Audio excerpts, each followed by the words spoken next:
नमस्कार दोस्तों, स्वागत है आपका हमारे चैनल में। दोस्तों, आज के इस वीडियो में हम जीएस का प्रैक्टिस सेट नंबर 7 करेंगे। इसमें 40+ क्वेश्चन है जो आपके सभी आगामी परीक्षाओं के लिए वेरी वेरी इंपॉर्टेंट होगा। आइए दोस्तों स्टार्ट करते हैं। दोस्तों, यदि वीडियो पसंद आए तो लाइक कर देंगे, चैनल को सब्सक्राइब कर देंगे। आइए देखिए पहला प्रश्न। मोहनजोदड़ो कहाँ स्थित है? मोहनजोदड़ो कहाँ स्थित है?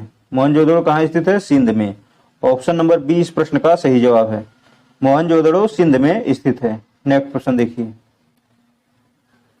सिंधु सभ्यता में बृहत स्नानागार पाया गया है। सिंधु सभ्यता में बृहत स्नानागार कहाँ पाया गया है? कहाँ पाया गया? मोहनजोदड़ो में। ऑप्शन नंबर ए इस प्रश्न का सही जवाब है।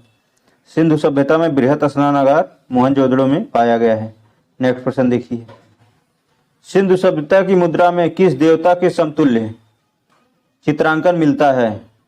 किसके समतुल्य मिलता है? आद्य शिव के समतुल्य। ऑप्शन नंबर ए इस प्रश्न का सही जवाब है। नेक्स्ट प्रश्न देखिए।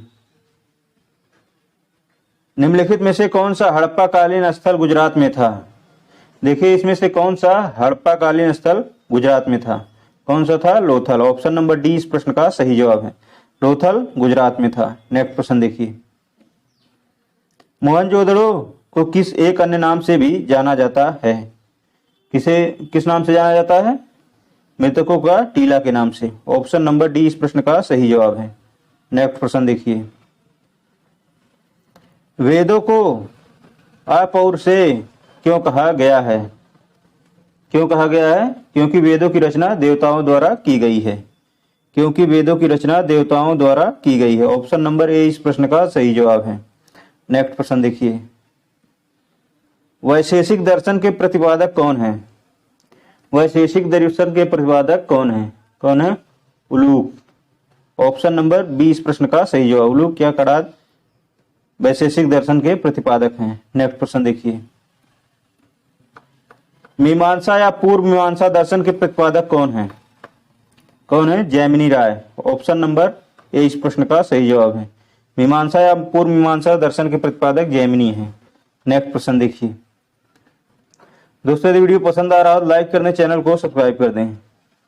देखिए, वेदांत या उत्तर मीमांसा दर्शन के प्रतिपादक हैं। कौन है इसके प्रतिपादक? बादरायण। ऑप्शन नंबर 20 प्रश्न का सही जवाब। बादरायण जो है उत्तर मीमांसा दर्शन के प्रतिपादक हैं। नेक्स्ट प्रश्न देखिए।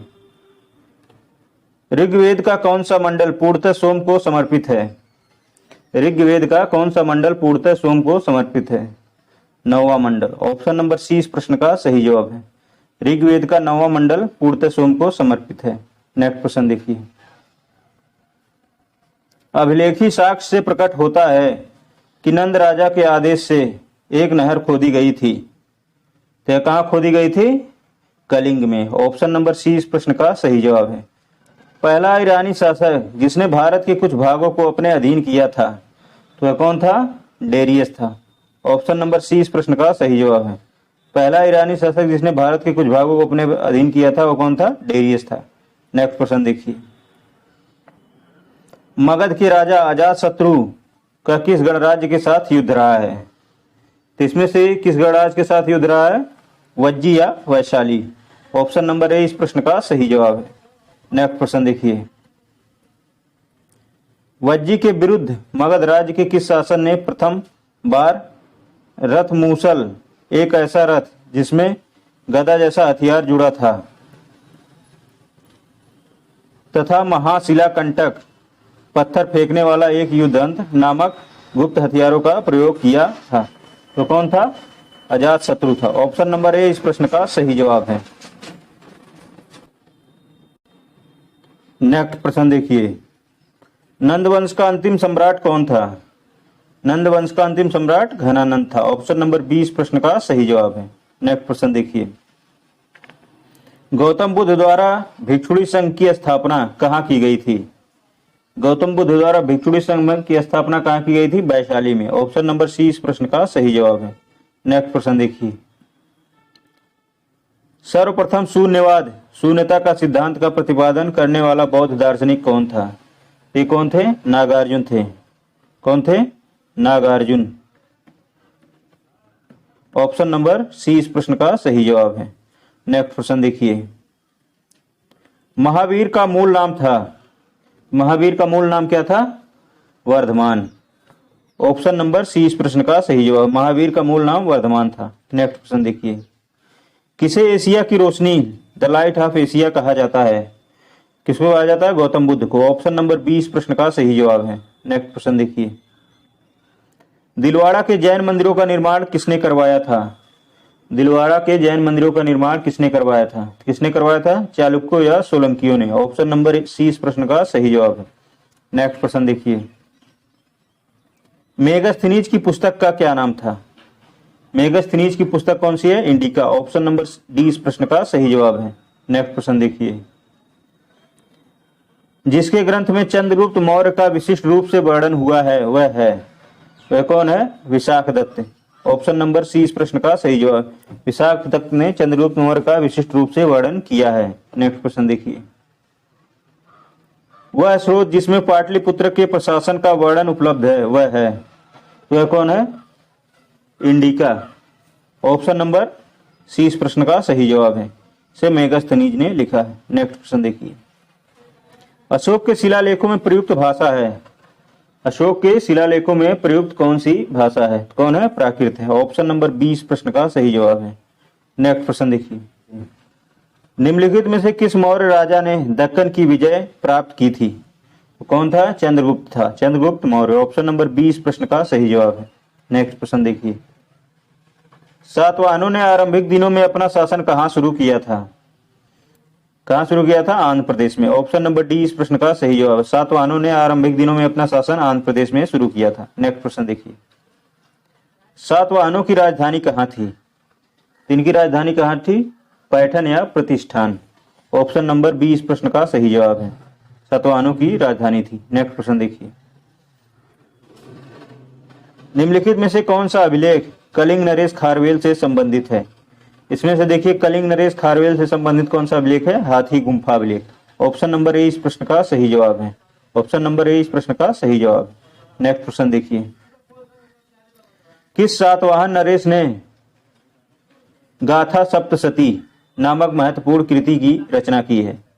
किसने किया है? हॉल ने। ऑप्शन नंबर सी इस प्रश्न का सही जवाब है। नेक्स्ट प्रश्न देखिए, सातवाहन शासकों की राजकीय भाषा थी, सातवाहन शासकों की राजकीय भाषा थी तो कौन सी थी? प्राकृत। ऑप्शन नंबर 20 प्रश्न का सही जवाब है, सातवाहन शासकों की राजकीय भाषा प्राकृत थी। नेक्स्ट प्रश्न देखिए, गाय या अन्य वस्तुओं के लिए लड़ते लड़ते मरने वाले वीरों के सम्मान में खड़े किए जाने वाले वीर प्रस्तर को कहा जाता था? क्या कहा जाता था? वीरकल या नाडुकल। ऑप्शन नंबर ए इस प्रश्न का सही जवाब है। नेक्स्ट प्रश्न देखिए, प्राचीनतम तमिल देवता मुरुगन किस वैदिक देवता के सदृश हैं? किसके सदृश हैं? स्कंद या कार्तिकेय। ऑप्शन नंबर डी इस प्रश्न का सही जवाब है। नेक्स्ट प्रश्न देखिए, संगमकालीन साहित्य में कौन को एवं मन्नन किसके लिए प्रयुक्त होते थे? किसके लिए प्रयुक्त होते थे? राजा के लिए। ऑप्शन नंबर डी इस प्रश्न का सही जवाब है। नेक्स्ट प्रश्न देखिए, महरौली दिल्ली स्थित लौह स्तंभ का निर्माण किस सदी में हुआ है? इसका निर्माण किस सदी में हुआ? चतुर्थ सदी में। ऑप्शन नंबर ए इस प्रश्न का सही जवाब है, महरौली लौह स्तंभ का निर्माण चतुर्थ सदी में हुआ है। नेक्स्ट प्रश्न देखिए, फायान और ह्वेनसांग ने डैश के राजाओं को देखा है? तीनों ने क्रम से किसको देखा है? चंद्रगुप्त विक्रमादित्य और हर्षवर्धन को। चंद्रगुप्त विक्रमादित्य एवं हर्षवर्धन को क्रम से। ऑप्शन नंबर डी इस प्रश्न का सही जवाब है। नेक्स्ट प्रश्न देखिए, धनवंतरी थे, धनवंतरी क्या थे? चंद्रगुप्त विक्रमादित्य के राज दरबार में नवरत्न में से एक जो प्रसिद्ध चिकित्सक थे। ऑप्शन नंबर बी इस प्रश्न का सही जवाब है। नेक्स्ट प्रश्न देखिए, गुप्तकालीन शासन प्रणाली किस प्रकार की थी? गुप्तकालीन शासन प्रणाली किस प्रकार की थी? तो किस प्रकार की थी? राजतंत्रात्मक। ऑप्शन नंबर ए इस प्रश्न का सही जवाब है। नेक्स्ट प्रश्न देखिए, फायान द्वारा रचित ग्रंथ फोकुओ की में निम्न में से किसका विवरण नहीं मिलता है? किसका विवरण नहीं मिलता है? बौद्ध धर्म के सिद्धांतों का। ऑप्शन नंबर ए इस प्रश्न का सही जवाब है। नेक्स्ट प्रश्न देखिए, कौन वर्धन वंश की राजधानी थानेश्वर से कन्नौज ले गया था? कौन ले गया था? हर्षवर्धन। ऑप्शन नंबर ए इस प्रश्न का सही जवाब है। नेक्स्ट प्रश्न देखिए, कन्नौज किस प्रदेश में स्थित है? कन्नौज किस प्रदेश में स्थित है? तो यह कहाँ स्थित है? उत्तर प्रदेश में। ऑप्शन नंबर ए इस प्रश्न का सही जवाब है। नेक्स्ट प्रश्न देखिए, ह्वेनसांग की भारत में यात्रा के समय सूती कपड़ों के उत्पादन के लिए सबसे प्रसिद्ध नगर था। कौन था? मथुरा। ऑप्शन नंबर बी इस प्रश्न का सही जवाब है। नेक्स्ट प्रश्न देखिए, कविबाड़ भट्ट निवासी थे। यह कहाँ के निवासी थे? थानेश्वर के। ऑप्शन नंबर बी इस प्रश्न का सही जवाब है। नेक्स्ट प्रश्न देखिए, नागानंद का रचनाकार कौन था? तो इसके रचनाकार कौन थे? हर्षवर्धन। ऑप्शन नंबर बी इस प्रश्न का सही जवाब है। नेक्स्ट प्रश्न देखिए, मालती माधव के लेखक कौन थे? इसके लेखक कौन थे? भवभूति। ऑप्शन नंबर बी इस प्रश्न का सही जवाब है। नेक्स्ट प्रश्न देखिए, निम्न में से कौन सा नवीनतम समझा जाता है? इसमें से देखिए कौन सा नवीनतम समझा जाता है? क्रो मैग्नन मानव। ऑप्शन नंबर बी इस प्रश्न का सही जवाब है। नेक्स्ट प्रश्न देखिए, इतिहास के पिता की पदवी सही अर्थों में निम्न में से किससे संबंधित है? तो किससे संबंधित है? हेरोडोटस से। ऑप्शन नंबर ए इस प्रश्न का सही जवाब है। नेक्स्ट प्रश्न देखिए, प्राचीन नगर तक्षशिला निम्नलिखित में से किसके बीच स्थित था? तो किसके बीच था? सिंधु व झेलम नदियों के बीच में था। ऑप्शन नंबर ए इस प्रश्न का सही जवाब है।